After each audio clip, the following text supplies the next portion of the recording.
Bon, ginabi na tayo. Kawawa naman tong bata. Nakatulog na lang siya sa kakaiyak niya. Kaya nga po, Ate Aisin eh.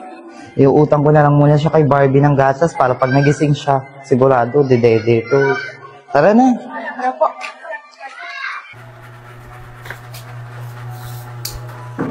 Bon, pumunta ka muna ulit dun kay Barbie. Manghiram ka muna ng 500. Sabihin mo, emergency lang. Sige po, Ate Aisin. Sige na, umalis ka na. Baka magising na tong bata. Opo, Ate Aisin.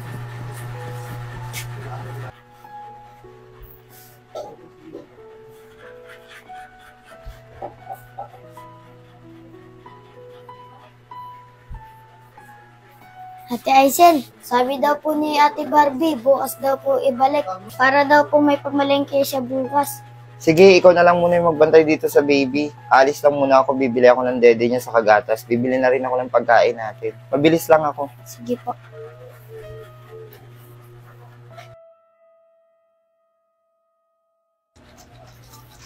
O Bono, ikaw na maghawak nitong gatas ng bata. Ate Aisin, kasama po ba yung bata sa pangangalakal? Oo, Bon, isasama natin siya. Kasi wala naman siyang kasama dito eh. Walang mag-aalaga sa kanya. Tara na, Bon, mangangalakal na tayo. Mabuti na lang, tumigil na sa pag-iyak yung bata. Nakisama sa atin. Tara na, Bon, mangalakal na tayo.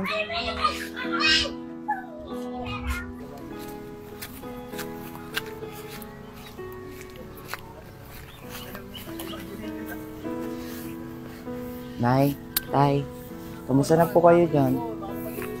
Nga pala, may bago na pala kaming makakasama ni Bonbon.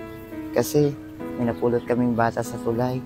Di ko alam kung kanino itong bata, pero naaawa naman po kasi ako sa kanya. Kasi wala pong nag-aalaga sa kanya, parang kami. Nga pala, Nay, si Tito Balong pala, hindi na kami sinusuportahan. Kasi kung nandun kami nakatira sa kanila, madalas nag-aaway sila ni Tita Grace. Pero kahit ganun po yung nangyari, di po ako nagtanim ng sama ng loob sa kanya. Kasi alam ko naman pong ginagampanan niya yung pagiging tito niya sa amin. Alam niyo, Nay, nahihirapan na po ako sa buhay namin ngayon. Pero pilit pa rin po akong lumalaban. Kasi alam ko naman pong hindi ibibigay sa amin yung problemang to kung hindi namin kaya. Saka alam po namin na nandyan kayo ni tatay sa taas, pinabantayan kami lagi.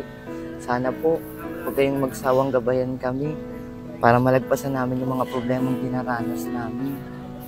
Nga pala, Nay, itong bagong kapatid namin ni Bonbon, si Kim nga pala, siya na yung bago namin makakasama sa buhay. Kayo na pong bahala sa aming magkakapatid, huwag niyo po sana kaming pabayaan. Nga pala, Nay, tumigil na rin po ako sa pag-aaral. Wala na po kasi magsusustento sa amin sa pag-aaral eh. Pero huwag po kayong mag-alala kasi si Bonbon naman po, nag-aaral pa rin. Gagawin ko po lahat para makapagtapos siya ng pag-aaral. Saka itong bago naming kapatid na si Kim, huwag po kayong mag-alala kasi ituturing ko po siyang tunay na kapatid. Hindi ko rin po siya pababayaan. Nay, Tay, papangako ko po sa inyo na magtatapos po ako sa pag-aaral. Tsaka pag wala po kaming pasok, tutulungan ko po si ate sa pangangalakal niya. Nga pala, Nay, Tay, baka bihira na po kami dumalaw sa inyo dito sa sementeryo. Ang mahal po kasi ng pamasahe. Yung ipampapamasahe po namin, bibili na lang po muna namin ng mga pangangailangan namin. Pero wag po kayong mag-alala kasi hindi pa rin namin kayo makakalimutan dalawa ni Bonbon. Sige na, Nay, Tay, dito na po kami. Tara na, Nay, dito na po kami. Sana po, lagi niyo po kaming gabayan. Tara na, Bon. Te, dito yung sinasabi kong maraming kalakal. Ayun, Teo, ang dami, Teo. Tara, kunin natin.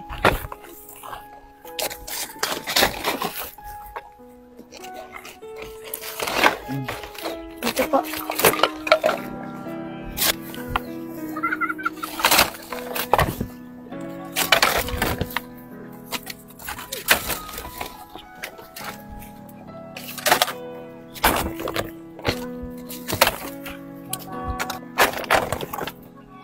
Punta muna tayo dun, oh. Baka maraming kalakal dun para mapuno na rin to. Sige, tara, Bon. Kaya mo bang buhatin yan? Opo. Te, dito, te. Baka marami pang kalakal. Te, ayun, te, o karton. Sige, kunin mo. Akin na yung sako. Ako na magdadala.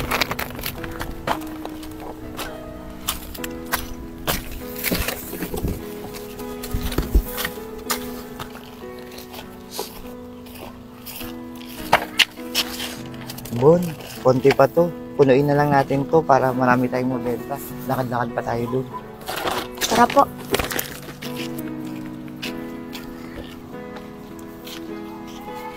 Te, wait lang te. Kunin ko lang po yung mga kalakal dun. Sige, sige, Bon. Ilagay natin dito para mapuno na to. O, dahan-dahan ka dyan, ha?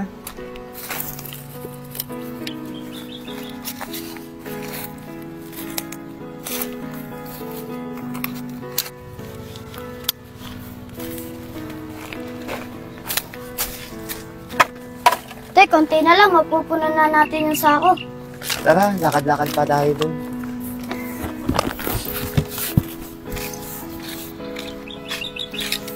Ay, Bon, magpahinga muna tayo saglit. Kasi umiiyak na yung baby, papadedeen ko lang muna. Bon, dito lang muna tayo magpahinga. Malilim dito. Sige po ate.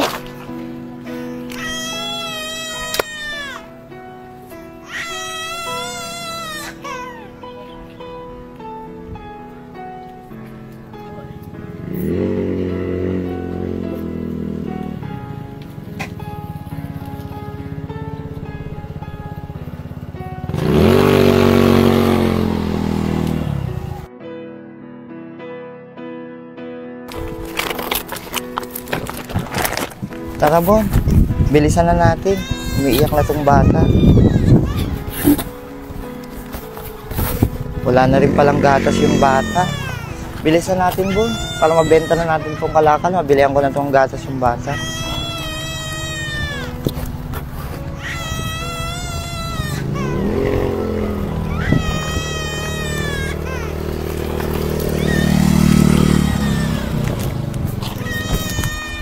Ano, Bon? Napapagod ka na ba? Sabihan mo lang si ate pag napapagod ka na, para ipapasa na lang kita ulit. Wag na po ate. May buhat ka na pong bata. Tsaka may buhat ka na rin pong kalakal. Kaya ko na po to. Sige. Teka lang. Ngayon ko pa napapansin, parang iyak na iyak ng bata. Ano ba problema? Opo, kuya. Wala na po kasing gatas yung bata. Ibebenta pa lang namin kasi tong kalakal para mabilihan siya ng gatas. Ah, ganun ba? O ito, 300 oh. Bilang mo na agad ng gatas yung bata. Para pinili sa pag-iyak niya. Kuya, salamat po. Malaking tulong na po to sa amin. Makakabili na po ako ng gatas at pagkain namin dito. Sige, kuya. Dito na po kami. Salamat po talaga. Tara, Bon. Hindi, Bilisan walang na problema. natin. Ingat kayo.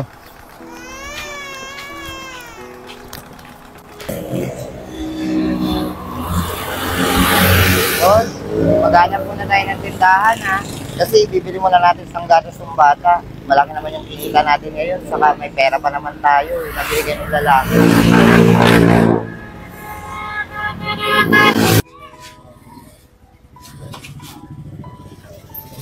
Pabili nga po ng Bear Brand saka Wilkins na maliit.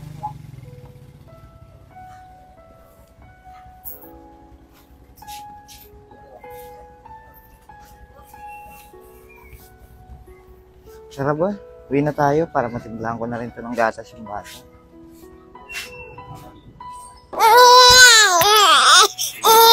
Bon, ilatag mo muna yung panlatag mo. Ilatag mo muna yung bata.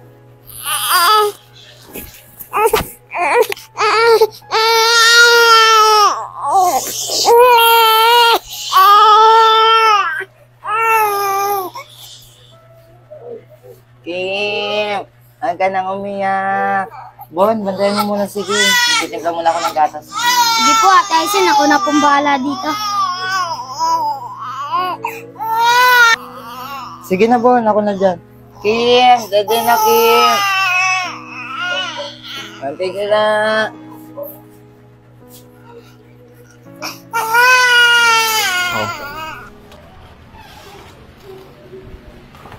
Ma'am, ito na po yung pinapahanap niya sa akin. Si Jonas Diloliarte. Jonas, nasan yung anak ko? Pinagkatiwalaan kita ng matagal, tapos ganito ang gagawin mo sa akin? Ma'am, hindi ba pagbintangan sa pagkawala ng anak niyo? Hindi ko pa kagawin yun sa inyo. Jonas, matagal na kitang pinagmatsagan sa mga pulis. Dahil malaki ang ebidensya ko na ikaw ang kumuha sa anak ko. Ma'am, labas mo na lang yung ebidensya para hindi na siya makatanggi na siya kumuha sa bata. Ma'am, aminin ko na ho. Ako talaga kumuha ng anak niyo. Dahil sa panahon na kailangan ko ng pera, pampaopera ng anak ko, hindi nyo napagbigyan. Kaya talaga sobrang sumama loob ko. Kaya bilang ganti, kinuha ko yung anak nyo para maranasan niya mawala ng isang anak. Makapawin na rin ako sa amo ko. Maranasan na lang, mawasan na lang anak. Nalas maliit na kong babor, hindi ako napagbigyan. Okay siguro dito.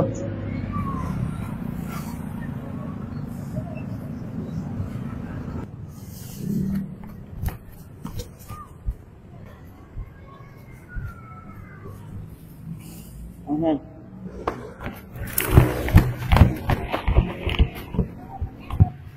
Halos ka, Jonas, sa mo din na lang anak ko.